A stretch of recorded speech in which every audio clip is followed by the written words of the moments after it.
All right, so after helping Katie build her 1980 Ironhead, I kind of fell in love with the Ironhead Sportsters. I feel like they're kind of overlooked, and they're pretty neat motors. I feel like they have kind of an old look, but the 80s ones are pretty reliable. They're almost an Evo. And I think that they're pretty cool motors. So recently I picked up this 85, which is the last year of an Ironhead, and it's the year I was born. So I thought that was kind of cool. So check this thing out. So, I think I paid it's either $800 or $1,000 for this motor. And which is really cheap to build a chopper with, I just put the turbo on just for fun. I may run it, I may not, we'll see. That was off of my Born Free 4 builder bike. But the cool part with these is they've got the newest style starter motor. This is like the same motor that eventually was run on all the Evos, but the previous ones had like 6 million parts for them. They were kind of a pain.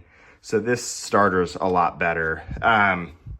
The other thing, they have an updated, it's like a gear rotor oil pump, so you don't have to time the oil pump breather anymore. You can just slam the thing in there and roll. This motor, I think it's the last 2 years, they've got a diaphragm clutch in here, so it's a lot easier to pull. I think it's 84 and 85 have that. The clutch is a lot easier to pull than the previous years.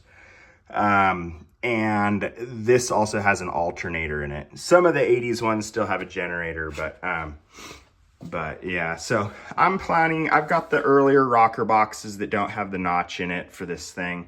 I think I'm gonna put that on. I like the look of those. And I may try to put an XLCH flat-sided cam cover on with a mag, just to kind of jazz it up. But the real reason that I'm making this video is I ended up getting a frame for it the other day. It came in the mail.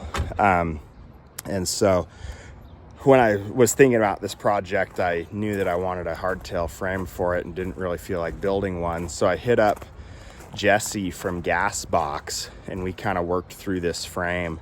So check this thing out.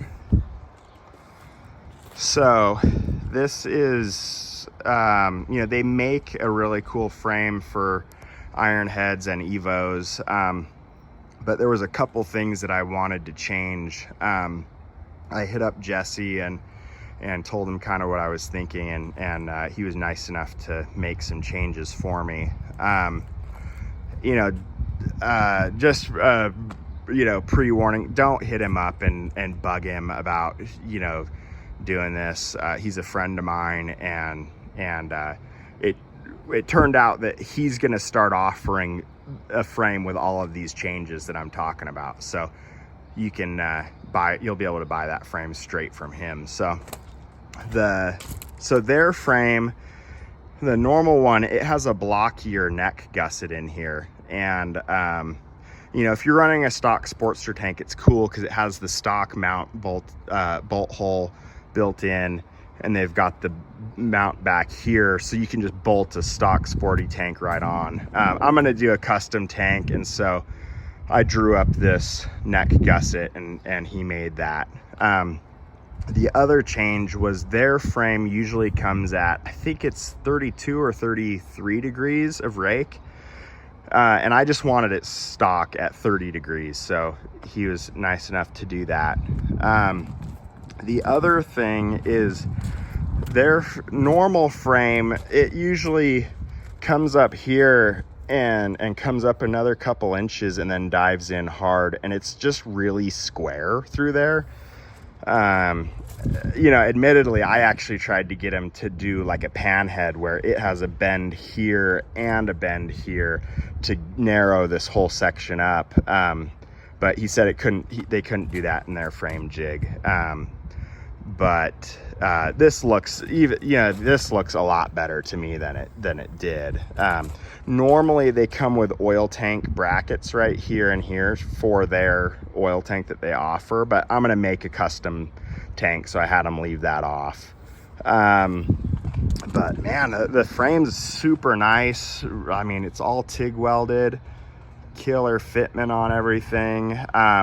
It's neat. It comes with the fender mount welded in, and it's got these kind of Arlen Ness looking axle plates that I think look really cool. Comes with a brake stay tab welded on. I think I might do drum brakes, so I may wind up cutting this off. I believe these are the holes for the, they make a battery box for it, and I think you could mount your lower fender off of there too. Comes with the kickstand mount and spring mount, which is cool. Comes with the regulator mount built in. I really like the shape of this top motor mount. It's pretty stylish. So yeah, I mean, a pretty nice frame.